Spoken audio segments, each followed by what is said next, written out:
Hello and welcome to the Fantasy Forge. This is my first video in absolutely ages. So I'm going to waste no time and show you how I turned this into this. So prepare your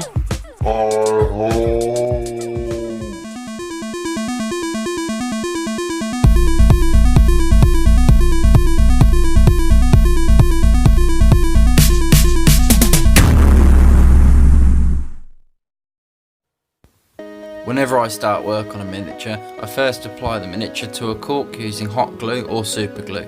This allows me to get better access to the whole of the miniature without having to hold wet paint. Here I'm applying black Vallejo surface primer with a medium base brush.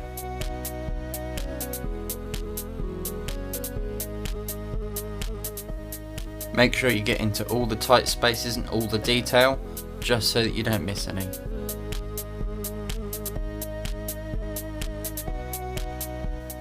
Next up I use Zandri dust.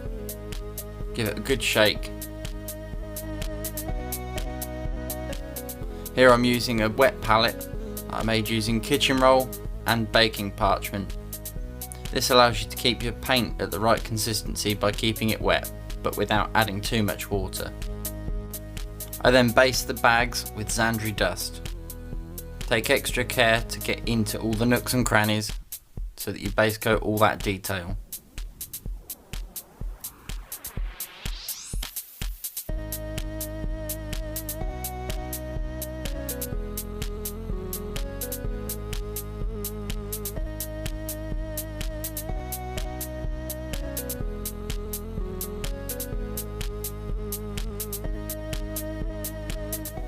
Now that the first coat's applied, I wait for it to dry and then apply a second.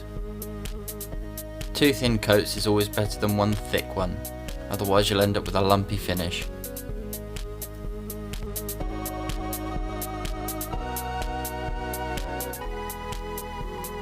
Next up it's Scrag Brown. Take a small portion, add it to the wet palette, add water to get it to the right consistency. I then do a nail test to make sure I'm happy with the consistency. I then paint up the leather satchel, making sure to get into all the fine details and only moving along the edge where it meets other colours to make sure that you don't smatter paint up onto something you've already painted.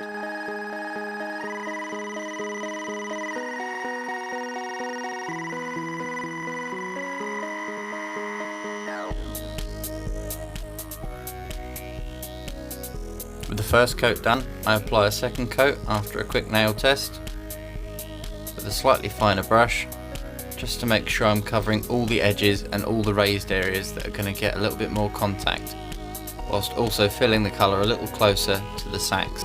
Next up it's Brass Scorpion. After a thorough stir, I apply it to a piece of kitchen roll and work it in to remove all the moisture. I then take off most of the excess so that I'm left with a very fine coat, and I then dry brush this all over the pot. When applied properly, a dry brush can give you the effect of weathered metal without having to do a base coat first and then do weathering over the top. I use isopropanol to clean out my brushes when using metallics, as it really lifts the fine particles. Next up it's Ora Karma Gold. After a good stir, I apply it to some kitchen roll, take out the majority of the water so that I'm left with just the pigments, just like before, and use it as a dry brush to pick out the coins in the top of this pot.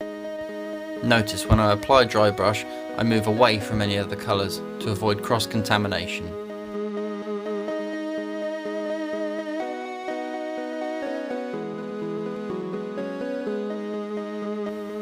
Next up it's Morn Fang Brown. After a stir, I add some to my wet palette, add water, and make sure the consistency is right. After a nail test, I apply it liberally to the base, ensuring that I move away from other colours. For this job I'm using the same brush I was using for my dry brushing, as it's got a nice chisel tip. This allows me to get in between other objects without over smearing paint where I don't want it.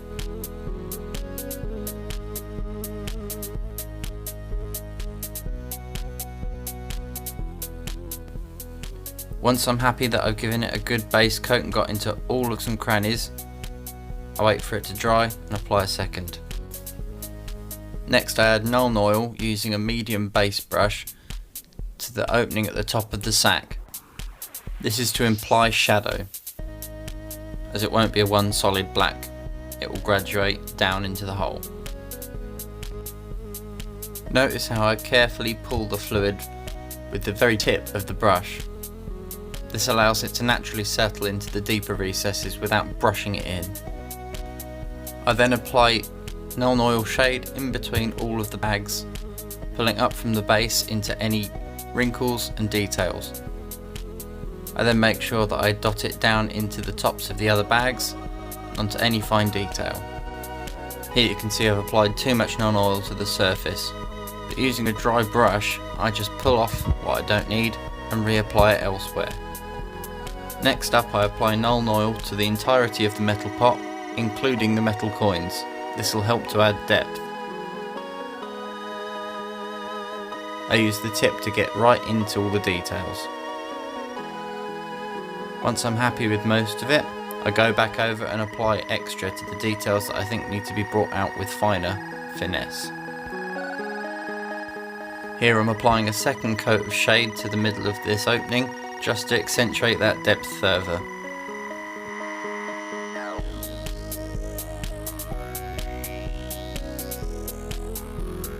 This is a third coat of shade going in. I apply it and then tap it so that it just naturally runs into the deepest recesses. I then apply extra Nuln Oil to all of the recesses between the bags and the other details, just to accentuate it a little further.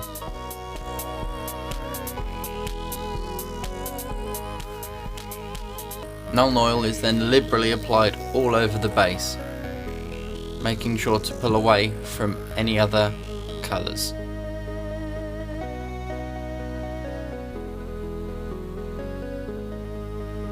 The extra thick layer is to get into all of the details of the soil, so that when it dries it will give the illusion of depth.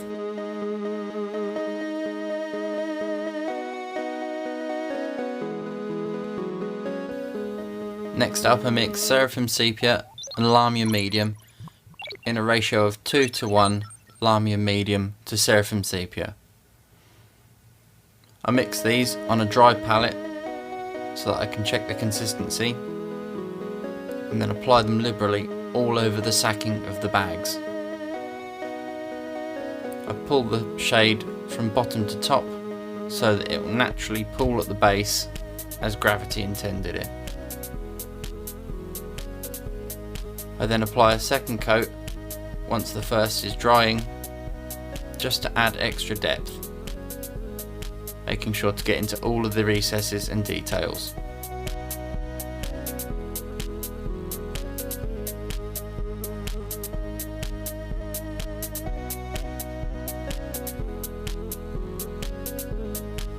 Once I'm happy with the overall look, I then move on to Agrax shade, which I'll apply liberally to all of the soil and over the leather satchel. Not only will this allow it to darken down and mute some of those stronger, lighter tones, it'll also give the appearance of leather.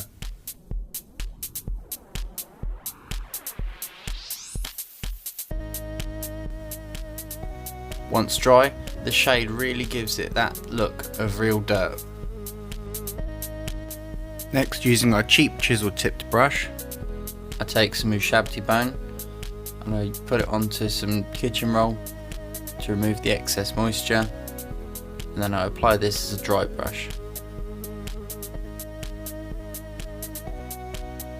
I do a quick nail test just to make sure that the coverage is where I need it, and I lightly brush it from left to right across the sacking. See how this brings out the detail in the surface? This is exactly the finish you're aiming for when you're dry brushing.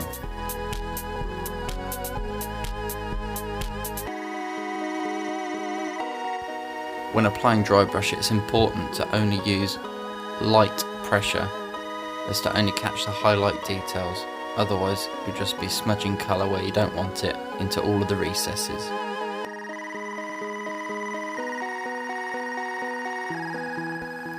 Once I've finished applying my dry brush in a horizontal fashion, I then proceed to dry brush in a vertical fashion. This makes sure that I'm picking up all of the detail in both the x-axis and the y-axis. It's important to make sure that when you're dry brushing, if you're adding highlight, you remember that the light would shine from top to bottom. Next up, I wash out my dry brush and dry it 99% on a dry piece of kitchen roll. I then use this almost completely dry brush to buff over the dry brushing I've just done to smooth and blend out those highlights, removing any scratchy marks and making it look more natural.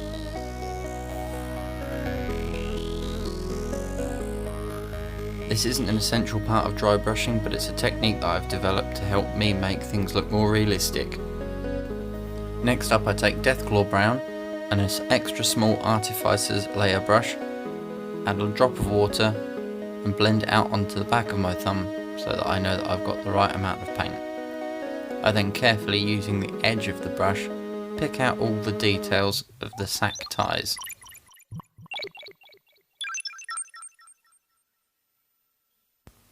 It's very important when working on fine details to make sure you use the correct brush.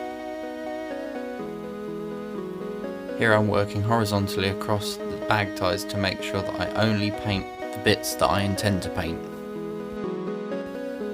Here you'll see I add a little bit of extra water to the paint on the back of my thumb because it's dried out with the heat of my hands. This is exactly why you should use a wet palette when working on fine details, and always thin your paints.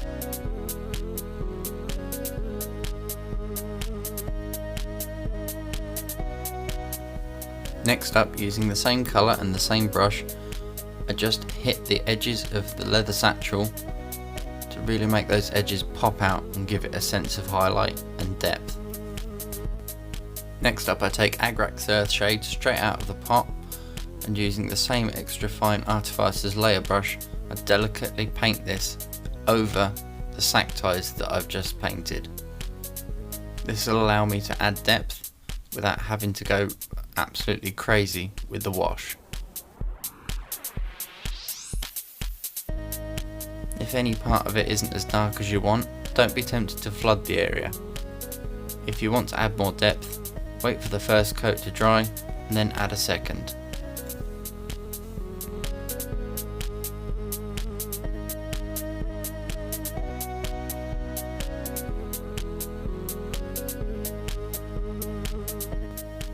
Next, using a little dab of water and a little dab of Agrax Earthshade, and blend it out into a fine solution and then apply it to the bottom of the sacking. This is to imply that it's been sat on the wet ground and the sackcloth has wicked the moisture up from the bottom into the material. When applying textures and details like this, it's important to think of how the materials would react in a real life situation and try to achieve that. These details will really sell the realism. Next, I take Ora Karma Gold, add it to my wet palette and add water until it's the correct consistency for fine work. I do a small nail test to make sure that it's the correct consistency and make sure my brush is loaded with just the right amount, and carefully I pick out the top of the coins using the tip and the edge of the brush. This final highlight will really make them pop against the background. I then pick out just a few coins around the area, for a little bit of visual interest.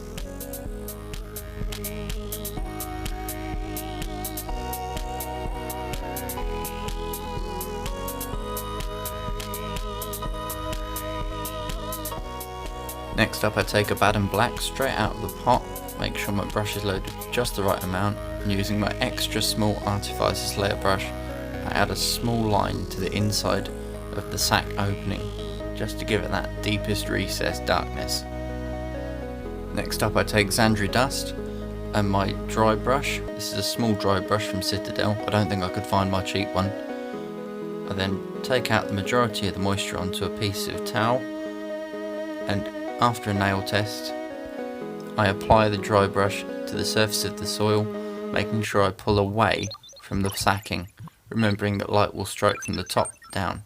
This really brings out the detail on that soil. Next up, making grass tufts involves taking an old stiff bristle brush, preferably with light bristles, cutting off a small piece, and then pulling some of the centre bristles out of your bundle up to the centre. Once you're happy with this, take some super glue and dab it on. Once your glue is dried and you're happy with your bundle's shape, it's time to colour it.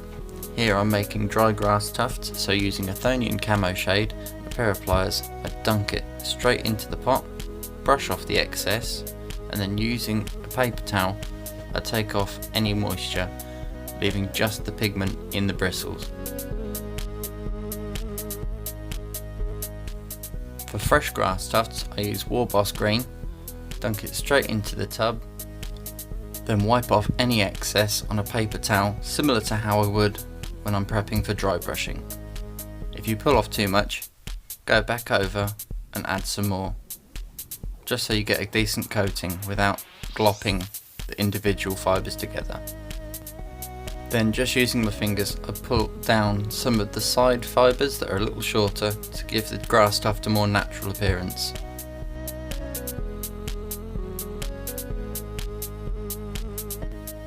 Next up I take the tuft and I size it up against the back of the miniature. Then, grabbing the painted end, I snip off the excess. I then use just a dab of super glue to secure the ends of the fibres. Then, using a dab of super glue, I attach it to the base of the miniature. Push firmly to make sure that the fibres get into the glue. If some stick to your fingers, don't worry, this happens to the best of us. Once happy with the position of the fibres, I then add a dab more super glue just to hold it in place. Once it's dry, I'll use Sterling Battlemire, mix it up well with a stick, and then apply it with an old medium base brush to the base of the grass tuft. This will help it blend into its background.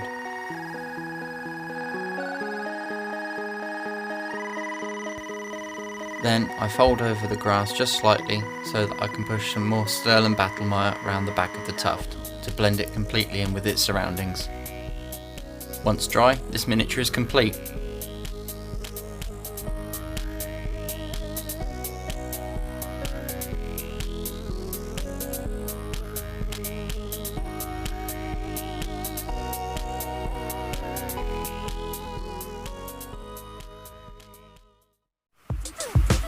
Well, I hope that you enjoyed that video. A couple of things to mention. When using primers on metal miniatures, it's best to use a spray primer as this bonds to the metal better. In the video I use a Vallejo brush on primer which is better suited to Reaper bones.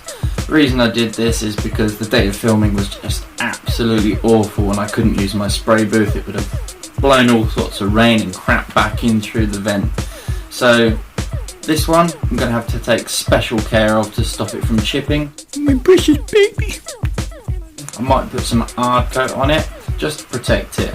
Other than that, I hope you enjoyed this video. I hope you got something out of it. Until next time, peace out! Tell me something, Daft. Did you enjoy that video? The Empire approves.